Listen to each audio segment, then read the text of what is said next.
देखिए, सबसे पहली बात तो मैं बता दूं कि फाइटर एयरक्राफ्ट और बाकी जहाज़ों में फ़र्क होता है। फाइटर फ्लाइंग जो होती है वो इनहेरेंटली, जिसको कहते हैं ना कि आप नॉर्मल स्टैंडर्ड से देखो तो सिविल फ्लाइंग जैसी नहीं होती, डेंजरस होती है। इसमें ह्यूमन एरर के चांसेस भी ज़्यादा होते हैं, टेक्निकल फेलियर के भी चांसेस होते हैं। मैं ये नहीं कहता ह्यूमन एरर होना चाहिए, पर आप जितनी ज़्यादा एक्सरसाइज करेंगे, जैसे लो लेवल कॉम्बैट की होता है, high level combat, low level tactical, extremely low flying, night low flying, इसमें जो होता है वैसे ही अंदेशे ज़्यादा होते हैं। तो पर जैगुआर का ऐसा डेंजरस एयरक्राफ्ट नहीं था, उसकी रिकॉर्ड अच्छी थी। हालांकि कुछ क्रैशेस ज़्यादा देखे गए थे क्योंकि इसकी अब उम्र बहुत हो गई है। ये 60s का जहाज़ है, इंडिया में 1970s में, अर्ली 70s में आ गया था।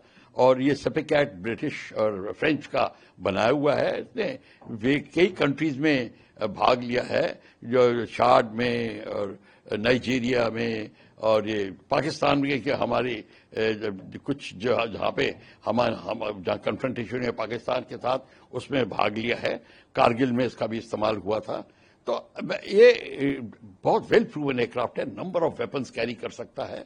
इसमें various advanced navigation systems, DARIN system वगैरह सब लगे हैं। एडवांस्ड नेविगेशन नेवास सिस्टम लगा हुआ है। और इसकी एक्यूरेसी, बॉम्ब डिलीवरी और लेजर वेपन्स यूज कर सकता है। न्यूक्लियर केपेबल भी है ये। और ये न्यूक्लियर, तो ये जैगुआर जो है चारों तरफ एक बहुत ही उम्दा जहाज है, पर ये deep penetration strike aircraft category में आता है। मतलब वे low level strike deep into the enemy territory. इसमें रिफ्यूलिंग की तरीका लगा हुआ है। तो ये रात के अंधेरे में 400 किलोमीटर अटैक करना, टारगेट के ऊपर वापस आना, ये कर सकता है। तो बड़ा काम का जहाज है। और इसमें मिसाइल में एयर टू एयर मिसाइल भी लगी हुई है, एयर टू ग्राउंड मिसाइल भी लगी हुई है, सारा कुछ है। पर जब जहाज क्रैश होता है तो उसके कई रीजंस होते हैं, क्योंकि इंजन है, मशीन है, 2 इंजन है इसके, आडोर इंजन।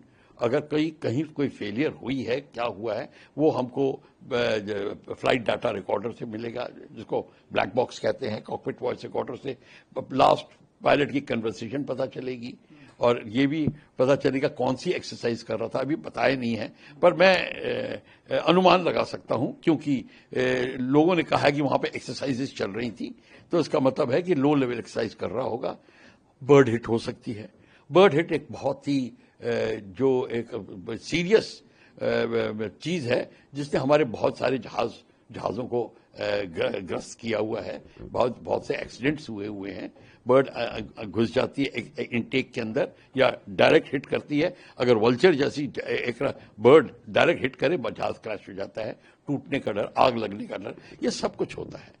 तो क्या इसमें क्या खराबी आई है, क्या हुआ है, ये तो उससे पता चलेगा।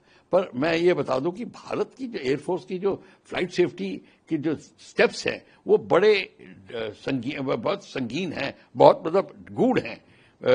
जहां लो फ्लाइंग करनी होती है, वहां रेड एंड ग्रीन पीरियड बनाया जाता है। उस पीरियड जिसमें बर्ड एक्टिविटी सबसे कम हो, उस पीरियड में लो फ्लाइंग की जाती है। तो ये भी देखा गया है कि ये किस टाइम फ्लाई कर रहा था, ये अब देखना पड़ेगा। मुझे समय नहीं पता, पर क्वेश्चन है किस समय वो फ्लाई कर रहा था। क्या बर्ड हिट हो सकती है, और या कोई भी इंजन का फेलियर, फ्लेम आउट हो सकता है, क्या कई चीजें हो सकती हैं। देखो, ये कोई बता नहीं सकता अभी। तुक्का मारना इज अ डेंजरस थिंग। तो जब तक हमें पूरी एक्सीडेंट इन्वेस्टिगेशन टीम जाएगी, वो फिर पूरा का पूरे एयरक्राफ्ट को जो पीसेज हैं उनको इकट्ठा करके एक ज्वाइन अप करने की कोशिश करेंगे। फिर धीरे धीरे चेक करेंगे किस एंगल से टच किया, क्या हुआ, क्या फ्लैट एंगल था, वर्टिकल एंगल था, उससे पता चल जाएगा किस टाइप की इमरजेंसी थी। और फिर वो फ्लाइंग कंडीशन क्या थी, फ्लाइंग स्पीड पे अगर आया है तो ग्लाइड करता हुआ आया है या वर्टिकल आया है, तो वो भी पता चल जाएगा। और किस तरीके की आग लगी है, बैटरी की फायर पता चल जाती है, फ्यूल की फायर पता चल जाती है, ये भी पता चल जाएगा।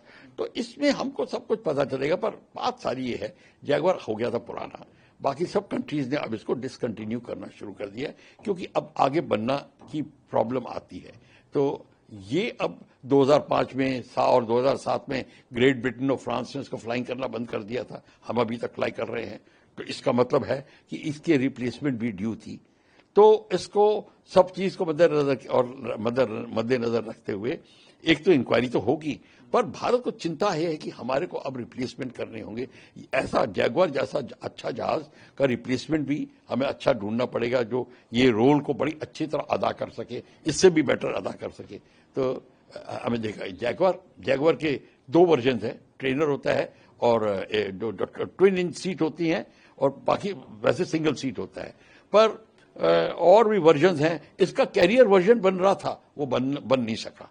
ये नेवल वर्जन बना रहे थे, पर वो नेवल वर्जन मतलब उन्होंने कंटिन्यू ही नहीं करा। लेकिन सर, हालांकि आपने बहुत सारे कि क्या ऐसे हादसे रोके जा सकते हैं फ्यूचर में, या ये हादसा भी जाहिर है कि कुछ ना कुछ आपने टेक्निकली चीजें कही, लेकिन रोका क्या जा सकता था प्रिवेंट कुछ ऐसा? किसी भी एयरफोर्स में आप टोटल एक्सीडेंट इन नहीं कर सकते, एलिमिनेट, भगवान भी नहीं कर सकता। मैं आपको चैलेंज देता हूं। हाँ, आप रेट ऑफ एक्सीडेंट कम कर सकते हैं by taking proper precautions, by taking proper steps and monitoring and सबसे पहले सुपरविजन अच्छी होनी चाहिए। मेंटेनेंस के टाइम पे पायलट्स की सुपरविजन होनी चाहिए। कई बार कोई गलती ना कर बैठे, पर पायलट्स वेल ट्रेंड होते हैं, फुल्ली ऑपरेशनल पायलट होते हैं, ये आलतू फालतू की गलतियां नहीं करते। ऐसी इमरजेंसी हो जाए, मल्टीपल इमरजेंसी हो जाए जिसको हैंडल करना मुश्किल होता है, तब बात होती है। पर जब तक फ्लाइंग कंडीशन में एयरक्राफ्ट है, कोई पायलट इजेक्ट नहीं करता। आग लग गई हो तब हो सकता है, या ब्रेकअप हो रहा हो तब हो सकता है। पर अगर फ्लाइंग कंडीशन में है, चाहे उसका एक इंजन भी फेल हो जाए, दूसरा इंजन है उसके पास में, तो ये भी है। तो मैंने ट्विन इंजन एयरक्राफ्ट फ्लाई किया HF-24, उसमें भी बहुत एक इंजन में फ्लाई कर सकता था। तो ये आपको देखना पड़ेगा कि अब क्या इसमें हुआ था, ये हमको पता नहीं चला है।